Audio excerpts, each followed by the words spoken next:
So in your computer keyboard you can see, before that if you're using Microsoft Windows computer, you must open your Microsoft Word or PowerPoint, and after that you can try this. So first step is you must simply turn on the number lock. That's, you must press the number lock key. So you can see that now the number lock is turned on.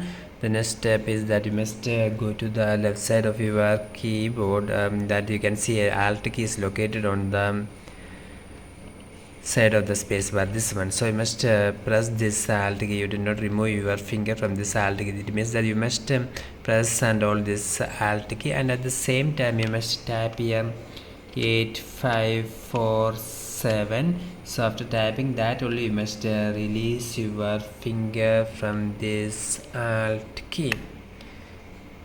So if you do like that, then you can see that as this is the number 4 symbol right.